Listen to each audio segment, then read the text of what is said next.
Buenas Promisers Clippers, ¿cómo estáis? Arrancamos semana contando de pe a pa la historia completa de Leocadia de Figueroa y como he hecho con el resto de personajes, todo lo que os voy a decir en este vídeo, todo lo que os voy a narrar es información 100% verídica y contada en la propia serie. La hemos visto en los capítulos, pues en este caso desde que apareció Leocadia en La Promesa, ha sido verbalizada en diálogos por los personajes y en fin, que está ahí para que vayáis a comprobarla. Yo lo único que he hecho ha sido unificarla, así que nada, ya sabéis, toda la verdad y nada más que la verdad, hechos demostrables y contrastados, no hay nada de cosecha propia, nada que sea invención. Y yo creo que hecha esta presentación pues voy a ir anunciándome porque creo que este vídeo puede quedar largo porque hay tela y tela que cortar sobre Leocadia de Figueroa. Antes de ponerme con ella, por supuesto, pues ya sabéis que soy vuestro Juan, vuestro Cienfuegos, el único, el original, el que sabe de lo que habla, y ya podéis ir dándole me gusta al vídeo y suscribiendo si no lo estáis para que sigamos creciendo y cada vez seamos más promisers y más clippers. Y por supuesto recordad también que tenéis disponible mi novela Postbellum, un thriller lleno de pasión ambientada en la España de los años 20, la novela de época que queréis, la que vosotros queréis, que si la habéis leído y os ha gustado, pues por favor dejadme las 5 estrellitas en Amazon, que me ayuda muchísimo, y también un breve comentario explicando por qué os ha gustado, que eso me ayuda todavía más. Y ahora vamos,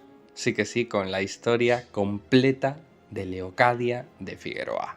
Hay que hacer solo un breve apunte sobre Leocadia antes de su nacimiento, y es sobre su padre, que es del único del que sabemos algo, poca cosa, pero algo es. Y es que el padre de Leocadia, al igual que Juan Esquerdo, el padre de Cruz, era un hombre de condición más o menos humilde que emigró desde la península hasta Cuba a mediados, en la segunda mitad del siglo XIX en busca de fortuna, y que allí en Cuba conoció a Juan Esquerdo, al padre de Cruz. Sin embargo, el padre de Leocadia nunca tuvo tanto éxito ni consiguió tanta fortuna como ese hombre, como el que luego sería el barón de Linaja. Asentado en Cuba, este hombre pues conoció a la que me imagino que sería su esposa, la madre de Leocadia, de la que no sabemos absolutamente nada, no ha tenido ni una sola mención, y hacia el año 1870-71 nació Leocadia de Figueroa. Ahora sí que sí, el 71 es el año de nacimiento de Cruz y más o menos se supone que tienen prácticamente la misma edad. Leocadia creció junto a Cruz y luego junto a Eugenia cuando nació también, y compartieron incluso institutriz, porque Leocadia es que siempre estaba con ellas pasando semanas enteras incluso en la plantación de los Esquerdo allí en Cuba. Además, tras la muerte de la madre de Cruz y Eugenia, que murió cuando éstas aún eran niñas, Leocadia se volvió la compañera inseparable y esencial de la jovencita Cruz. Por eso yo ya en un vídeo pasado, que os pondré una etiquetita por aquí si acaso para que vayáis a verlo, teoricé que quizá la madre de Cruz es la primera víctima de Leocadia, que ya de jovencita pues tenía este arranque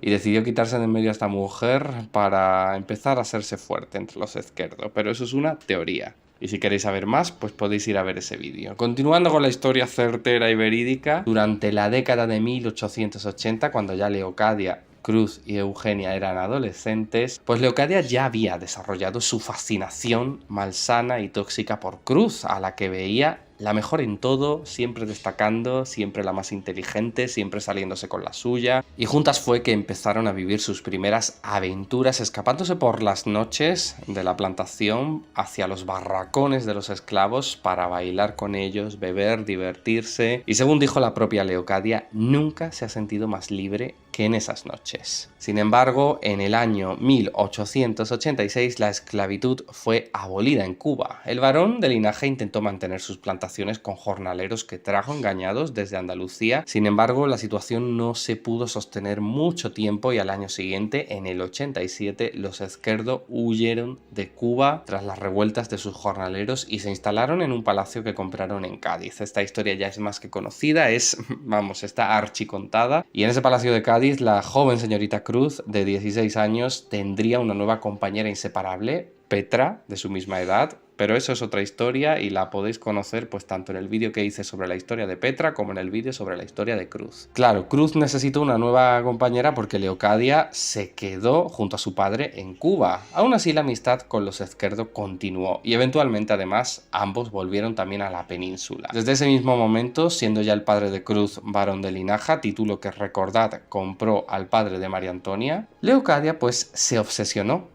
con conseguir también un título para sí misma. Es a partir de este punto, a partir de finales de la década de 1880, que Leocadia se convierte en la sombra de Cruz y de los Ezquerdo, porque estuvo ahí cuando desposaron Eugenia y Lorenzo, cuando el varón se trasladó al Palacio de Linaja, cerca de Luján, cuando Cruz conoció a Alonso en un baile, cuando doña Carmen murió y Cruz tomó el control de la promesa. Vamos, estuvo ahí en cada hecho, en cada hito importante de la historia pasada de la serie, ¿eh? Ya veis qué casualidad. Leocadia parece que es experta en estar siempre en el momento adecuado, en el lugar indicado. Además, una vez se convirtió Cruz en marquesa de Luján, Leocadia pasó largas temporadas en palacio, además junto a su padre, ya que según se dijo cuando Ramona vino por última vez a la promesa, este hombre llegó a frecuentar también el lugar. Un padre, por cierto, el de Leocadia, que luego se esfumó de la noche a la mañana, desapareció, como la propia Leocadia también, que iba y venía siempre con planes propios aquí y allá. Llegada la década de 1890, Leocadia tuvo una aventura con Lorenzo, con el que pasó una única noche, parece, según nos han contado, y también se convirtió en amante del barón de Linaja, padre de su gran amiga Cruz, y líder de una banda criminal que se dedicaba a robar, extorsionar y matar en los alrededores de los Pedroches. Seguía visitando a su gran amiga Cruz, por supuesto, lo suficiente como para llegar a conocer a la doncella Dolores y a su hijita Mariana, a la que aún recordaba 20 años después. Cada vez tengo más clara la imagen de esa niña en mi mente. Tenía un pelo rubio precioso y una mirada tenaz e indómita, exactamente como tú. ¿Por qué te miro, Hannah, y estoy viendo a esa niña? Yo soy la hija de Dolores. Llegamos entonces al año 1898 y tal cual se contó en los últimos capítulos de vida de Hannah, Leocadia fue la autora intelectual del robo de Curro y del asesinato de Dolores. Ella fue quien le contó al varón que podrían quitarse de en medio a la doncella y hacerse con el niño para que Eugenia al fin fuese madre y el varón tuviese un heredero sin relación con el marquesado de Luján. También pretendía así librar a su amiga Cruz de la presencia del amante de su esposo, aunque el hecho de tragar con un hijo ilegítimo de Alonso como sobrino, pues a la marquesa no le hizo ninguna gracia, como ella misma ha dicho. Así Leocadia se volvía clave para todos los Ezquerdo, familia con la que claramente tenía una obsesión malsana. Pero, y seguro que me vais a preguntar esto en comentarios, ¿cómo sabemos que Leocadia es la ideadora de todo? Pues Cruz se lo dice a Hannah cuando Hannah por fin le cuenta quién es ella y quién fue su madre. Sin embargo, Hannah no cree ni una sola palabra de lo que le dice la marquesa, porque además Leocadia ya le había prevenido de Cruz me va a echar la culpa a mí de todo. Fue Leocadia. Fue ella quien lo planificó todo, no fui yo. Eso es mentira. Y no me creo ni una sola palabra de lo que está diciendo. Pues haces muy mal, Hannah, porque esa mujer no se detiene ante nada. Leocadia te está manipulando.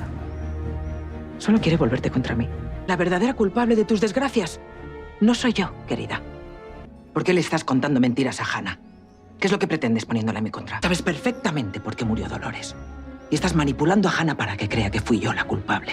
Pero aunque Hannah nunca llega a confirmar nada, solo igual a las sospechas sobre Cruz, pues sobre Leocadia también, nosotros los espectadores sí que presenciamos cómo Cruz, estando a solas con Leocadia, le echa en cara que haya engañado y manipulado a Hannah cuando la asesina de Dolores fue ella, confirmándose así tras más de 500 capítulos que Cruz en todo aquel complot no fue más que un peón reticente que actuó según le ordenaron y con muchas reservas, igual que la propia Eugenia también le contó a Hannah en su momento. En aquel entonces, además, en los tiempos que iban a la par al nacimiento y robo de Curro, Leocadia tuvo también una aventura con un hombre muy poderoso, alguien digno de temer que podría destrozarle la vida. Y de ese idilio quedó embarazada. Sin embargo, aquel hombre se desentendió de la criatura y abandonó a Leocadia a su suerte cuando ésta le dijo que estaba en estado. De todo esto es conocedora Eugenia, no sabemos la causa, no sabemos tampoco de qué conocía Eugenia a ese hombre, porque bueno, para empezar no sabemos quién era. Igual que tampoco sabemos por qué Cruz al poco mandó matar a su gran amiga. Yo creo, y esto es cosa mía, personal, teoría, bueno, ni siquiera teoría porque es muy breve, pero yo creo que Cruz quiso matar a Leocadia porque Leocadia sabía demasiado y además la marquesa yo creo que andaría mosca tras todo este plan que se le había ocurrido a Leocadia de matar a Dolores, de robarle a Curro y terminó viéndola como alguien demasiado peligroso y que ya molestaba. Sea como fuere, Cruz envió a Rómulo parte de la banda de su padre, a acabar con Leocadia, pero ella rogó no solo por su vida, sino por la del hijo que esperaba. Y Rómulo, ablandado, la dejó huir y mintió a su señor afirmando que Leocadia estaba muerta. Por cierto, también he visto a mucha gente discutir que si cuando Rómulo lo envían a matar a Leocadia, que no la mata y que Rómulo no es un asesino y que él nunca ha matado a nadie, que esa fue la primera vez. Y no, porque el propio Rómulo cuenta que de hecho, cuando le perdona la vida a Leocadia es la primera vez que desobedece una orden de asesinar. Porque muy claramente dice, en esa ocasión no pude hacerlo. Además, el propio Rómulo también ha contado que en aquella época él solo quería agradar a Cruz y al varón, no sabemos muy bien por qué, no creo que nunca lo sepamos, pero bueno, también podéis ir a ver el vídeo sobre la historia de Rómulo, que lo tengo también en el canal, y ahí os enteraréis también de su parte de la historia. Continuando con la de Leocadia, pues ella huyó de vuelta a Cuba con lo puesto en plena noche y allí se repuso y tuvo a su hija Ángela, que si no nació en el mismo año que Curro, en el 98, nacería en el 99. Y Ángela parece, por lo que se nos da a entender en la serie, que fue reconocida por el hombre con el que Leocadia se casó allí en Cuba, aunque en familia obviamente todos supieran que Ángela era hija de otro hombre anterior al matrimonio de Leocadia. Leocadia se casó, como digo, con un hombre rico y muy bien posicionado, con influencias en la madre patria y entre la nobleza.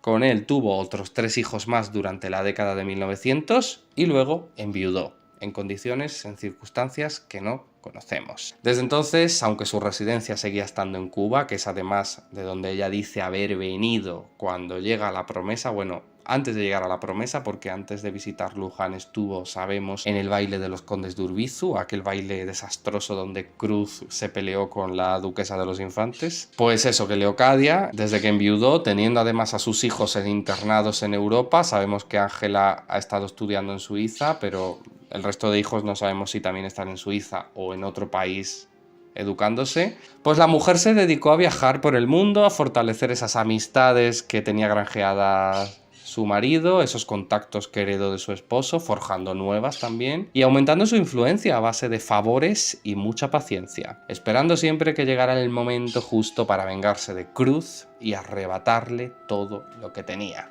Y ese momento es ahora. Con Cruz incriminada por el asesinato de su nuera embarazada, de Hannah, Leocadia ha replicado la estrategia con la que su amiga se hizo con la promesa tras la muerte de doña Carmen. Ella y su dinero se han vuelto indispensables. Su familia se ha metido a vivir en palacio, aunque de momento su familia es solo Ángela, y su propio servicio, como ese mayordomo que se avecina, don Cristóbal, también desembarca en Luján, en la promesa, para seguir tomando el control de todo. Muy pronto, si nadie la detiene, Leocadia será la materfamilias de los Luján.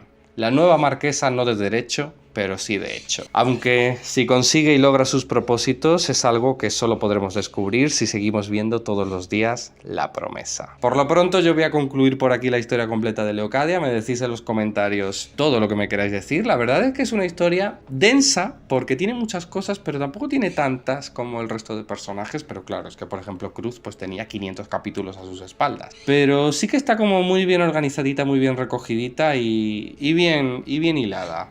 Así que nada, con muchas ganas de saber más del pasado de Leocadia. Ojalá la llegada de este nuevo mayordomo nos cuente algo. Y nada, que yo me despido por aquí. Me decís en los comentarios lo que queráis. Me dejáis un buen me gusta, que ya sabéis que me ayuda muchísimo. Y suscribíos, que aquí es donde vais a tener el mejor contenido de La Promesa, más fiable, más veraz y de mayor calidad. Y por supuesto, que si tenéis todavía más ganas de historias de época, pues que tenéis disponible en Amazon mi novela Postbellum, un thriller de época ambientado en la España de 1920. Es un thriller, pero está lleno de pasión y bueno, vais a ver que la lectura no os va a dejar indiferente porque bueno, va a parecer que estáis viviendo en esa época, que estáis viviendo en 1920, que estáis sintiendo la realidad de ese año día a día y bueno, y que con el vocabulario también va a parecer que estáis hablando como en la España de entonces, con ese castellano digamos pseudo antiguo, y tiene pues unos personajes, como digo, súper pasionales, con ese Acacio Alborg que no puede asumir de quién se ha enamorado y que sufre por ello, con ese Eren que esconde tantos secretos, un refugiado de la Primera Guerra Mundial, conflicto que se trata muy bien como lo vivió España entonces, y con una villana que, bueno, es una villana a la altura de Cruz y a la altura de todas las villanas que hemos tenido en las series diarias. Doña Juana Janeiro, una mujer de armas tomar, por supuesto, como siempre, enamorada de quien no debe. Como digo, está disponible en Amazon, tenéis el enlace tanto en la cajita de descripción como en el primer comentario fijado, y yo con esto me despido aquí. Así que muchas gracias por todo y nos vemos mañana con más vídeos. Adiós.